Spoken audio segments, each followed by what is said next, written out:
Hello, kapamilya! Yes! Hello po, good evening po sa inyong lahat at sa ating mga minamahal ng mga press na talaga naman, since nag-umpisa po ako, ayan, nandito pa rin kayo. At maraming salamat po dahil nandito kayo para suportahan ang aming new show na Someone Someday. How does it feel to say that again? Hello, kapamilya. Tulad nga ng nasabi ko na to sa'yo kanina, alam kong I'm home na ulit. Yes.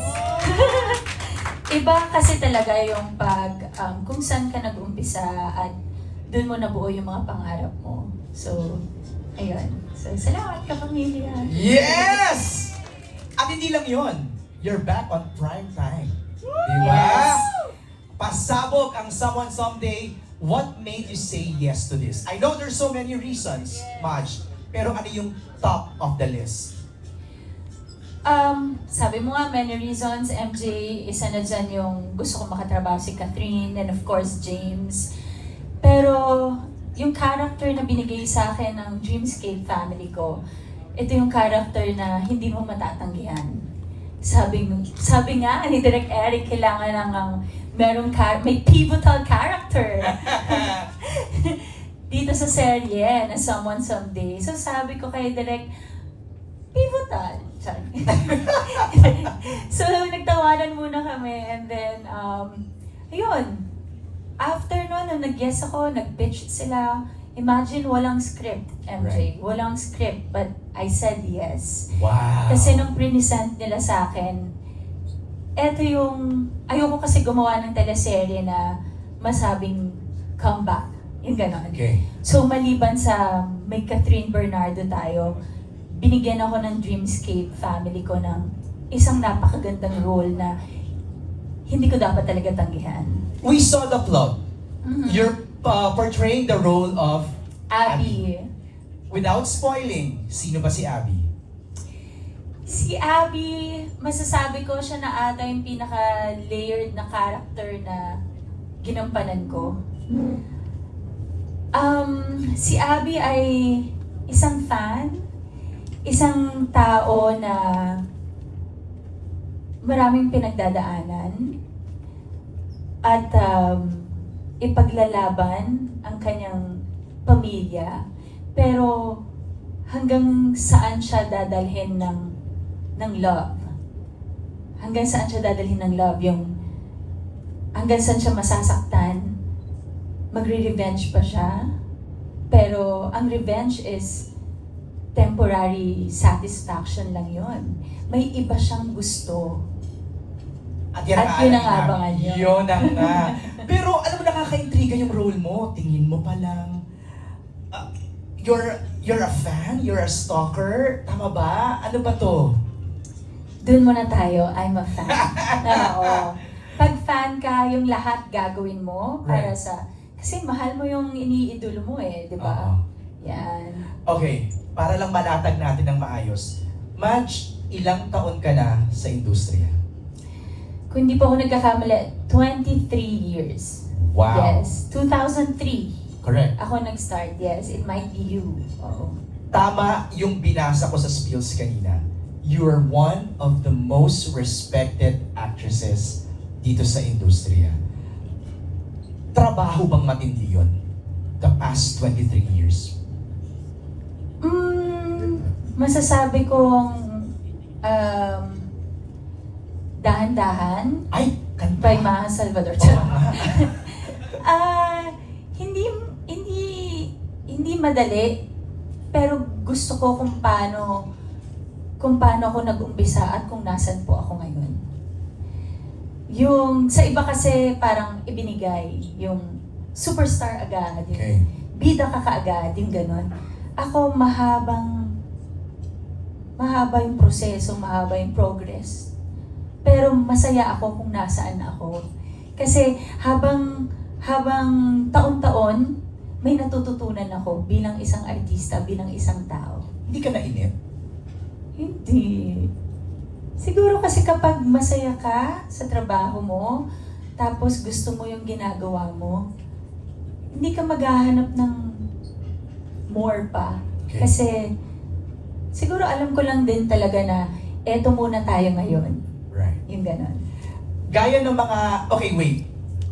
Eto mga kasamahan sa press, ano yung mga iconic characters ni Maha na love ninyo? Sige nga, bato lang kayo. Ano yung mga naalala nyo? Wildflower. Wildflower as Ivy Aguas or Lily Cruz. Sino ba? Sino ba? Nicole ng The Legal Wife. Sino ba?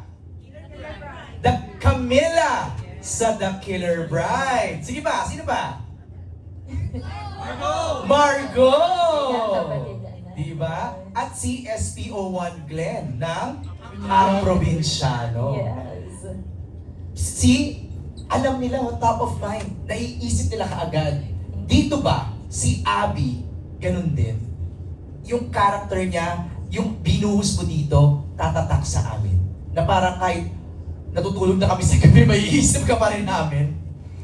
Sabi ko nga, MJ, ito na yung very layered yung character na Abby. Masasaktan siya, kaya makakasakit siya. Tapos, may rason kung bakit. Mahihirapan kayong hindi siya mahalin. At may inis kayo sa sarili niyo, bakit niyo parang gusto siyang mahalin. Kahit na mali yung ginagawa niya. Grabe, walang script yan ha. Gusto ko yung line mo na nasaktan siya, kaya siya mananakit. Grabe. Grabe. We're just getting started. Yes. We have some questions here from our friends from the press. Babasahin ko na sila. Are you ready? Yes. Direct, sabihan niyo lang ako kung too much yung mga naisasabi natin. Pandilatan niyo lang ako ng mata kasi Direct baka... Eric Salud is Yes, here. Yes. Our team from Dreamscape Entertainment also are all here.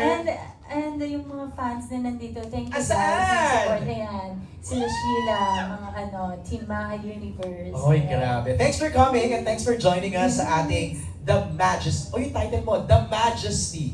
The Majesty! Ano masasabi mo? Sabi ko nga sa'yo, ayoko ng mga...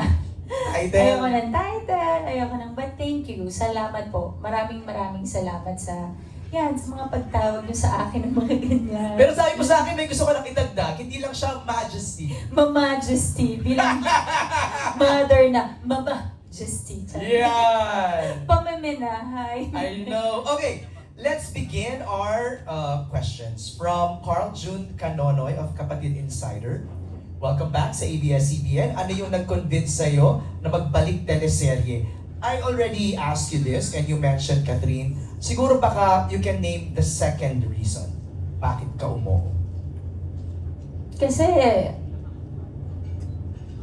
ABS-CBN show. Kapag gumawa ang ABS-CBN, alam mong isang magandang show. And, i-share ko lang, kahapon, no idea ko na maglalabas ng teaser vlog. Yung ng character ko, ng character vlog. So, I thought today, because eto ang promo day natin, di ba? And then, nag-scroll lang ako habang nagre-ready kami ng glam team ko kasi meron akong event yesterday. And then, biglang habang nag-scroll ako, lumabas yung teaser. Sabi ko, uy! Tapos sabi ng makeup artist ko at saka hairstylist, speaker natin, Ma'am Shi. So, nag-speaker and all, nanood kami. And then after, umiyak ako. Naiyak ako. Totoo ba? Iba lang siguro pag, ang dami kong nagagawang shows, but iba lang yung puso ko pag sa ABS. Like, feeling ko, again, kahit anong role pa yan, alam kong hindi ako papabayaan ng Dreamscape family, ng ABS-CBN. So, yung pagtanggap ko dito sa role na to, masasabi kong hindi ko siya i-regret. Na talagang tama na tinanggap ko talaga. Binuhos mo 100%. 1,000. Ayaw makabog talaga. 1,000%. Yes. Galing. What an emotional moment, no? Watching Yeah. that. Second question ni Carl Jun is, Believe ang lahat sa mga past characters mo sa Wildflower at The Killer Bride. Anong bago at ibang atake naman ang aasahan sa role mo ngayon? Ako po yung sasampalin. Ginombag ka nga ni Rita Avila eh. Di ba? Pero, again, ano yung, ano po? Atake. Bagong atake o kakaibang atake. Hindi ko alam kung anong tawag dun sa atake yun, pero sa isang eksena, ang daming hinihini ng character ko. Okay. Napati ako yung pagod pagka-uwi. Kasi talagang emotionally draining because bawat eksena, may bigat lahat ng eksena. Kahit simpleng eksena, may bigat Wow. na dinadala yung character mo. Yung ganon. Sa seryeng to, mostly ang ka-eksena mo is Catherine. Catherine, yes. So mababigat yung mga eksena niya ni Catherine lagi. Secret. Ay, Magaan, idol ko siya. ikaw, don't pull off an Abby here, ha? Natatakot ako. Yung mga tingin ni Mara sa akin, you know? Tense ako ng 10 seconds. Okay, thank you, Carl.